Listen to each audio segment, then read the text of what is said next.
TV 24 news ವಾಹಿನಿಗೆ ಸ್ವಾಗತ. ಕೊಪ್ಪಳ ಜಿಲ್ಲೆ ಯಲಬುರ್ಗಾ ತಾಲೂಕು ತಹಸೀಲ್ದಾರ್ ಆಫೀಸ್ನಲ್ಲಿ ಬೌದ್ಧ ಪೌರ್ಣಮಿ ಜಯಂತಿ ನಿಮಿತ್ತವಾಗಿ ಯಾವುದೇ ಅಧಿಕಾರಿಗಳು ತಮ್ಮ ಕೆಲಸ ಕಾರ್ಯಗಳಲ್ಲಿ ತೊಡಗಿರುವುದು ಬಿಟ್ಟರೆ ಬೌದ್ಧ ಪೌರ್ಣಮಿ ಜಯಂತಿಯ ಪೂಜೆಯನ್ನು ಸಾರ್ವಜನಿಕರು ಮಾಡ್ತಾ ಇದ್ದಾರೆ ಹೊರತು ಯಾವುದೇ ಅಧಿಕಾರಿಗಳು ಪೂಜೆಯಲ್ಲಿ ಪಾಲ್ಗೊಂಡಿಲ್ಲ.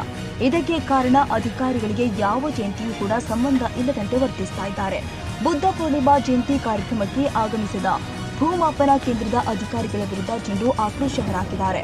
ಇಂದು ನಡೆದ ಬುದ್ಧ ಪೂರ್ಣಿಮಾ ನಿಮಿತ್ತವಾಗಿ ಜಯಂತಿ ಕಾರ್ಯಕ್ರಮದಲ್ಲಿ ಪಾಲ್ಗೊಳ್ಳಲು ಹಿಂದೆಟಾಕಿದ ಭೂಮಾಪನ ಕೇಂದ್ರದ ಅಧಿಕಾರಿಗಳು ಮತ್ತು ಸರ್ವೇದವರು ಇದೇ ತಹಸೀಲ್ದಾರ್ ಕಾರ್ಯದಲ್ಲಿ ನಡೆದ ಕಾರ್ಯಕ್ರಮಕ್ಕೆ ತಹಸೀಲ್ದಾರ್ ಸೂಚನೆ ಮೇರೆಗೂ ಯಾವ ಸಿಬ್ಬಂದಿಯವರು ಹಾಜರಾಗಿರುವುದಿಲ್ಲ. ಸ್ಥಳದಲ್ಲಿ ಸೂಪರ್ವೈಸರ್ ಇದ್ರೂ ಕೂಡ ಸಿಬ್ಬಂದಿ ವರ್ಗ ಇದ್ರೂ ಪಕ್ಕದ ಕೊಠಡಿಯಲ್ಲಿ ಜಯಂತಿ ಕಾರ್ಯಕ್ರಮ ನಡೆದಿದ್ರು ಕಣ್ಮುಚ್ಚಿ ಕುಳಿತ ಭೂಮಾಪನ ಕೇಂದ್ರದ ಅಧಿಕಾರಿಗಳು ಈ ಕಾರ್ಯಕ್ರಮಕ್ಕೆ ಗೈರಾದ ಅಧಿಕಾರಿಗಳ ವಿರುದ್ಧ ತಾಲೂಕು ದಂಡಾಧಿಕಾರಿಗಳು ತಹಸೀಲ್ದಾರ್ ಅವರು ಪ್ರತಿಯೊಂದು ಜಯಂತಿಯನ್ನ ಪಾಲ್ಗೊಳ್ಳೋದಕ್ಕೆ ಜನರಿಂದ ಆಕ್ರೋಶಕ್ಕೆ ಕಾರಣವಾಗಿದ್ದಾರೆ. ಇನ್ನು ಸಂಬಂಧಪಟ್ಟ ಜಿಲ್ಲಾಧಿಕಾರಿಗಳು ಕೂಡಲೇ ಕ್ರಮ ಕೈಗೊಳ್ಳಬೇಕಾಗಿ ಜನ ಒತ್ತಾಯಿಸಿದ್ದಾರೆ. ಇದೇ ಸಂದರ್ಭದಲ್ಲಿ ಛತ್ರಪ್ಪ ಚಲವಾದಿ ಅವರು ಬುದ್ಧ ಪೌರ್ಣಮಿ ಜಯಂತಿಗೆ ಯಾಕೆ ಹಾಜರಾಗ್ತಾ ಇಲ್ಲ? ನೀವು ಹೊಟ್ಟೆಗೆ ಅನ್ನ ತಿನ್ನಲ್ವಾ? ನಿಮಗೆ ದುಡ್ಡು ಸಿಗುವಲ್ಲಿ ಮಾತ್ರ ಕೆಲಸ ಮಾಡ್ತೀರಿ, ಬುದ್ಧರ ಅನ್ನ ತಿನ್ನೋಲ್ವಾ ನೀವು ಎಂದು ಅಧಿಕಾರಿಗಳನ್ನ ವಿಚಾರಿಸಿದ್ರೆ ಬಾಯಿ ಮುಚ್ಚಿಕೊಂಡು ಕುಳಿತಿದ್ರು. ಇಲ್ಲಿಕ್ಕೆ ಯಾವ್ದು ಸರಿಯಕ್ಕೆ ಹೋಗ್ರಿ ಅಲ್ಲೇ ಒಂದು 2,000 ರೂಪಾಯಿ ಕೊಡ್ತಾರೆ, 5,000 ರೂಪಾಯಿ ಕೊಡ್ತಾರೆ, 10,000 ಕೊಡುತ್ತೆ, ಇಸ್ಲಾಂ ತಿಂತಾರೆ ಗೊತ್ತಾಗಲ್ಲ. ಆಗ ಬಂದು ಪೂಜೆ ಮಾಡ್ಬೇಕು ಅನ್ನೋದು ತಹಸೀಲ್ದಾರ್ ಕಂಪ್ಲೀಟ್ ಮಾಡ್ತೀವಿ. ಅತ್ತ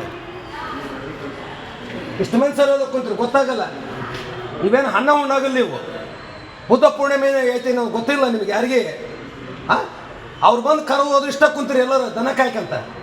ಯಾಕೆ ಇಲ್ಲಿ ರೊಕ್ಕ ಹೋಗುತ್ತಲ್ಲ ನಿಮ್ಗೆ? ಇನ್ನು ರೈತರು ಬಂದಿರ್ತಾರೆ, ಅವ್ರು ಓಟ್ ಎಬ್ಬೇಕಲ್ಲ ನೀವು. ಮನೆ ಏನು ರೆಡಿ ಮಲ್ಲಮ್ಮಗೂ ಒಬ್ಬರು ಇಲ್ಲ ನಿಮ್ಮ ಸ್ಟಾಫ್ನಾರ. ಇವತ್ತಿನ ಮಗ್ಳು ಮಾಡೋಕೆ ಬುದ್ಧ ಪೂರ್ಣಿಮೆ ಜಯಂತಿ ಒಬ್ಬರು ಇಲ್ಲ. 100 ಮಂದಿ ಇದ್ದೀರಿ ಸ್ಟಾಫ್ನಾಗ ಎಲ್ಲರೂ ಕೂಡಿ.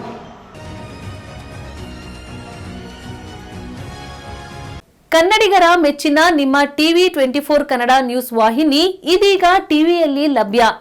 ಕರ್ನಾಟಕ ಮತ್ತು ದೇಶ ವಿದೇಶದ 360 ಡಿಗ್ರಿ ಸುದ್ದಿ ಹಾಗೂ ಉತ್ತರ ಕರ್ನಾಟಕ, ಬೆಳಗಾವಿ, ಬಾಗಲಕೋಟೆ, ಧಾರವಾಡ, ಹಾವೇರಿ, ಗದಗ, ಬಿಜಾಪುರ ಜಿಲ್ಲೆಯ ಕ್ಷಣದ ವಿವರವನ್ನ ಪಡೆಯುವುದಕ್ಕೆ ಟಿವಿ 24 ಕನ್ನಡ ನ್ಯೂಸ್ ವಾಹಿನಿಯನ್ನ ಲೈಕ್ ಮಾಡಿ, ವಿಡಿಯೋಗಳನ್ನ ಶೇರ್ ಮಾಡಿ, ಕಮೆಂಟ್ ಮಾಡುವ ಮೂಲಕ ನಮ್ಮ ವಾಹಿನಿಗೆ ಸಹಕಾರ ನೀಡಿ ಮತ್ತು ಚಾನೆಲ್ ಅನ್ನ ಸಬ್ಸ್ಕ್ರೈಬ್ ಮಾಡಿ. Thank you.